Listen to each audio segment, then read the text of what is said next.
Bab 1313 Penampakan Orang Suci Sejati. Putra suci dari pantai seberang telah tiba. Mendengar perkataan Ling Azu, Sander Ye langsung mengernyit, sedikit bingung, baru saja muncul. Ling Azu mengangguk, wajahnya tampak sedikit tidak senang.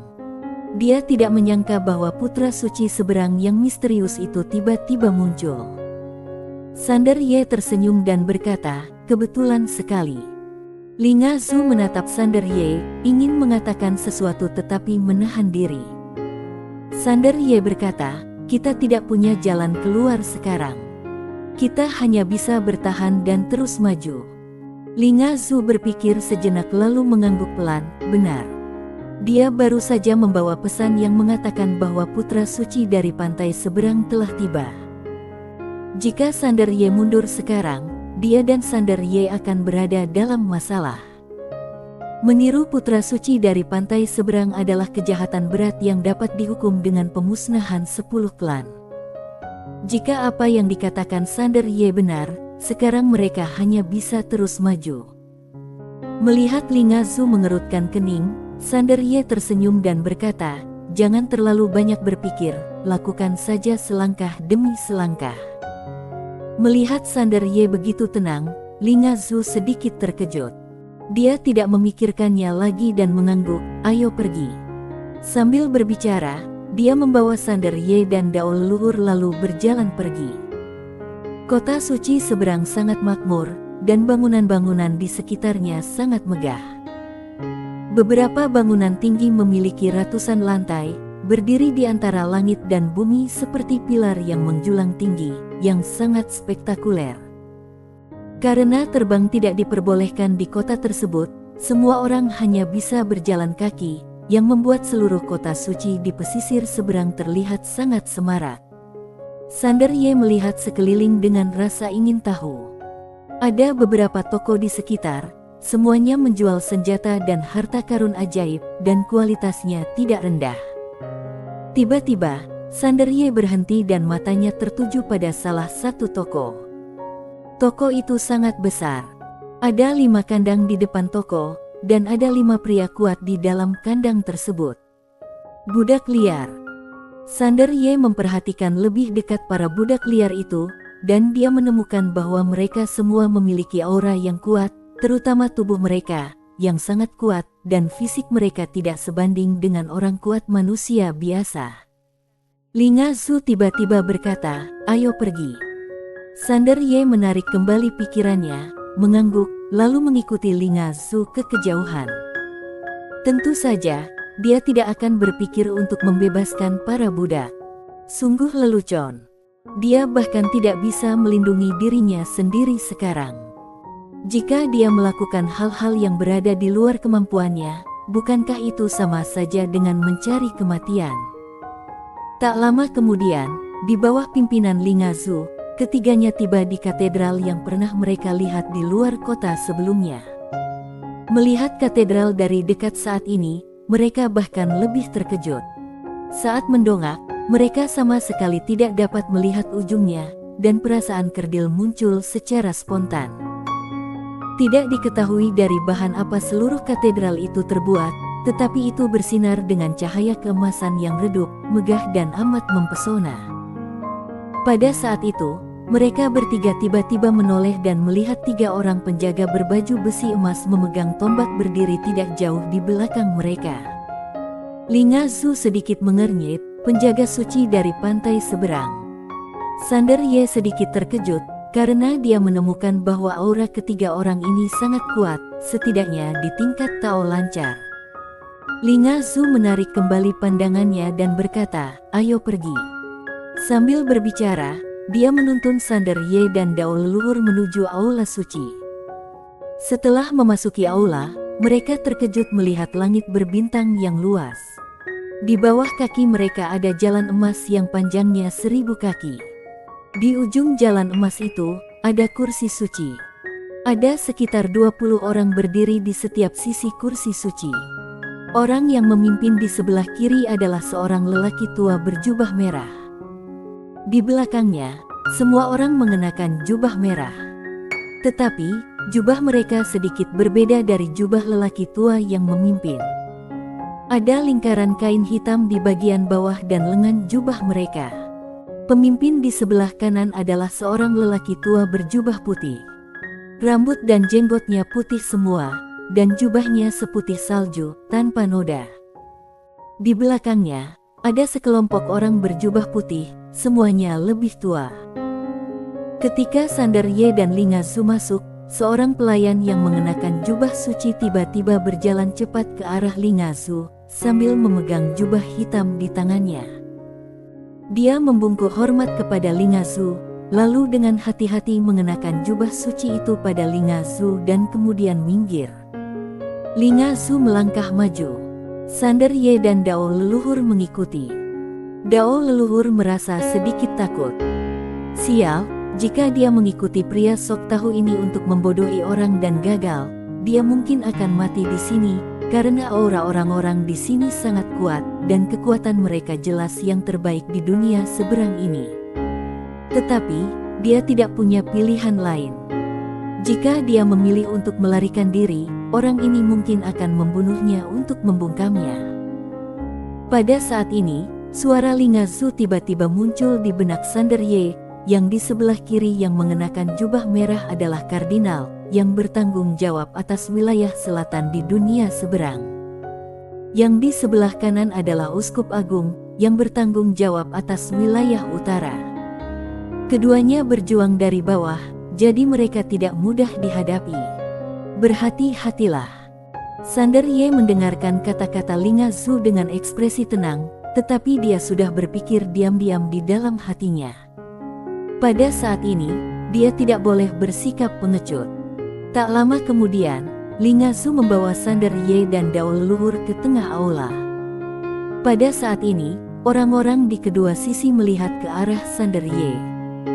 Di sebelah kiri, kardinal menatap Sander Ye, tangkap dia. Dalam sekejap, beberapa cahaya ilahi terbang langsung dari antara langit dan bumi, mencoba menangkap Sander Ye. Sander Ye mendorong pelan dengan ibu jarinya, dan pedang King Xuan pun melambung ke angkasa. Weng! Saat suara pedang terdengar, keempat cahaya ilahi hancur dan pedang King Xuan kembali ke tangan Sander Ye. Dia berjalan perlahan menuju kardinal tanpa melepaskan aura apapun, tetapi semua orang di lapangan merasakan rasa penindasan yang kuat. Kardinal menatap Sander Ye dengan tatapan tenang, tetapi hatinya sedikit terkejut. Kekuatan kultivator pedang ini sedikit di luar dugaannya. Semua orang menatap Sander Ye, semuanya sedikit ngeri. Apa yang akan dilakukan orang ini? Tubuh Sander Ye tiba-tiba menjadi ilusi. Pedang itu menyala. Di kejauhan, sang kardinal tiba-tiba mengulurkan jarinya dan menunjuk dengan ringan. Di ujung jarinya, muncul cahaya keemasan yang aneh, dan dalam sekejap, ribuan cahaya terang bermekaran, menghalangi cahaya pedang Sander Ye. Tetapi, saat berikutnya, Sander Ye dengan lembut menekan pedangnya ke bawah. Ribuan cahaya terang itu langsung hancur, dan pedang King Xuan langsung berada di ujung jari sang kardinal. Krak! Saat pedang itu menyentuh jari-jari sang kardinal, jari-jarinya terbelah dan darah menyembur keluar.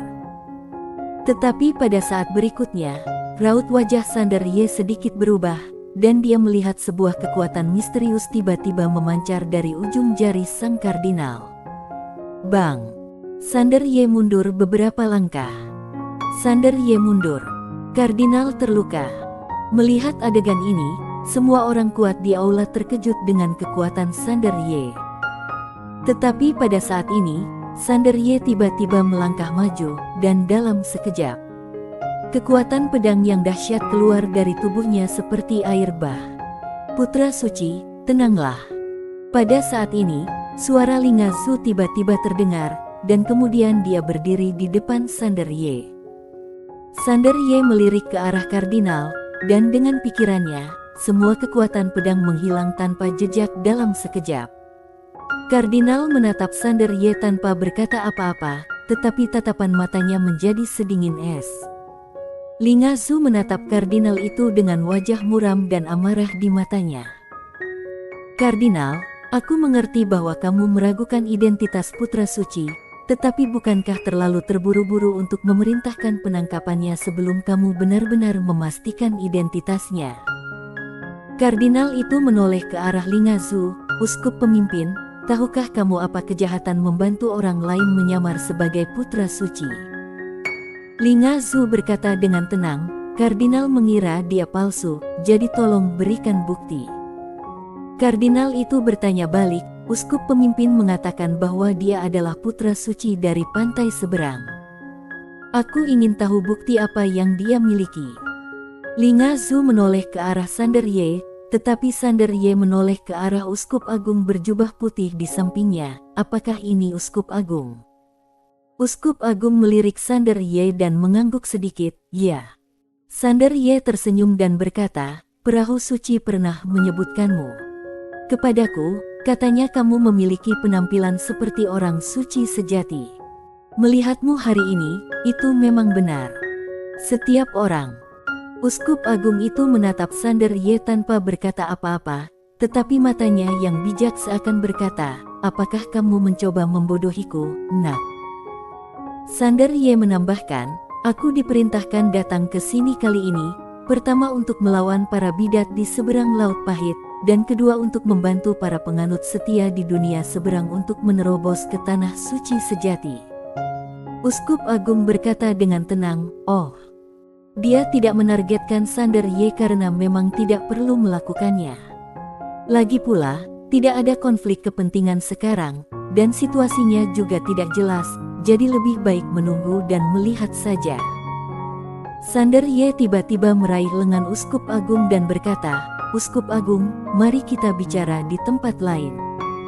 Sambil berbicara, dia membawa Uskup Agung langsung ke pagoda kecil. Setelah memasuki pagoda kecil, ekspresi Uskup Agung tiba-tiba berubah. Kejutan yang belum pernah terjadi sebelumnya. Sander Ye tidak terkejut dengan reaksi Uskup Agung. Dia tersenyum tipis dan berkata, Uskup Agung, ruang dan waktu ini berisi rahasia orang suci sejati.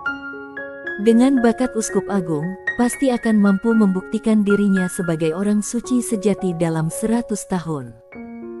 Uskup Agung menoleh untuk melihat Sander Ye, yang tersenyum di depannya, dan hatinya sudah dipenuhi dengan keterkejutan. Siapakah sebenarnya putra suci dari pantai seberang itu? Sander Ye melanjutkan, Uskup Agung bisa datang untuk bermeditasi dan berlatih kapan saja. Uskup Agung itu terdiam. Dia menatap waktu dan ruang yang aneh di sekitarnya dan hatinya pun tergoda. Orang suci sejati. Ini adalah impian seumur hidup mereka.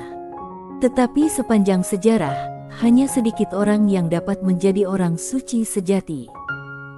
Misalnya, ada 1328 uskup agung di gereja suci seberang sejak zaman kuno hingga sekarang, tetapi tidak seorang pun dari mereka yang akhirnya dimahkotai sebagai orang suci.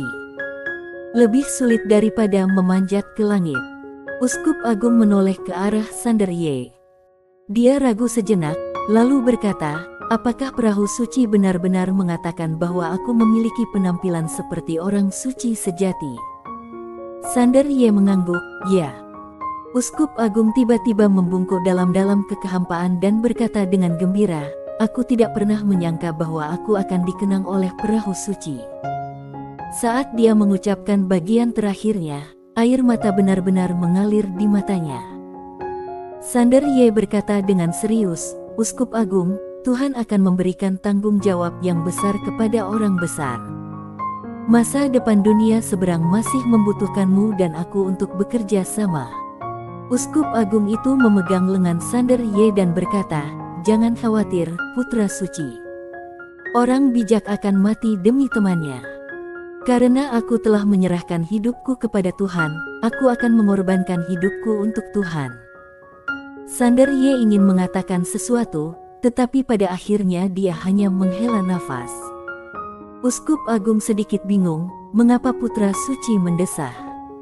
Sander Ye menghela napas lagi, menepuk lengan Uskup Agung dengan lembut, dan berkata dengan sedikit sedih, Uskup Agung, kamu tidak tahu bahwa ada orang jahat di antara orang-orang di dunia seberang. Pagoda kecil. Bersambung.